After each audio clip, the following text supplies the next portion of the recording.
advanced like Rohai and make the move strong.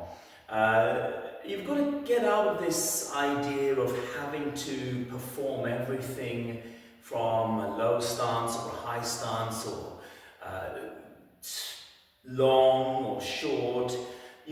Once you've mastered the form, you can vary what you're doing. And you must be adaptable. You must be able to change. Change is the driving force of this planet.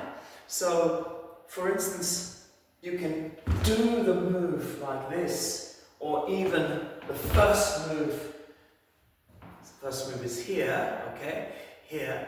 But the first powerful move, much lower, like this, in order to strengthen your body, or just kind of work on the speed and change your stance. You can try from back stance as well, or you can try from a full front stance.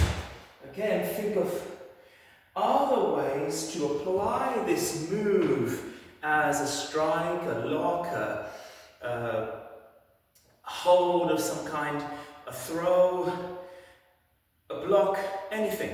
So just thinking about that, and I'm talking about once you've learned a fair bit of Bunkai in class or China, applications of basic katas, then you can start thinking of how you might apply these other moves.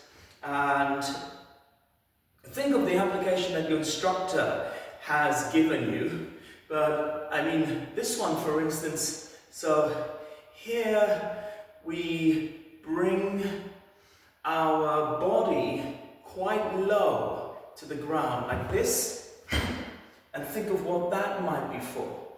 So perhaps you might adapt it to a groin strike using a Agizuki style movement. Agizuki means rising punch, right? So you don't tend to see that, but it's all about thinking outside the box and thinking, how can I create something that is practical, that I can use in self-defense for my own body?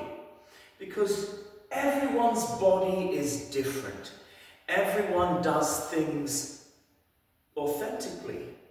There are some things that will work generally well for everyone, and that's why we have set applications of China and Kata, but there are some things that won't work as well. And so you may need to adapt them or practice them again and again and again. The old world, Okinawans would strike their fingers through.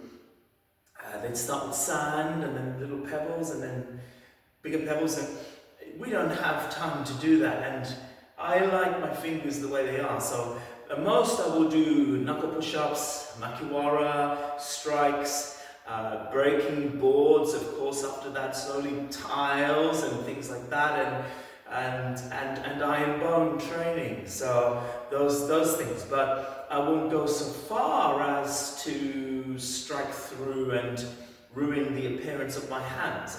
I just don't want to do that. But it's all about thinking outside the box when it comes to martial arts. So think about that. Think about maybe what this move here is in Rohai. This one is very powerful in terms of being able to strike two particular acupressure points, right? So you can go for the liver spleen and also the neck at the same time.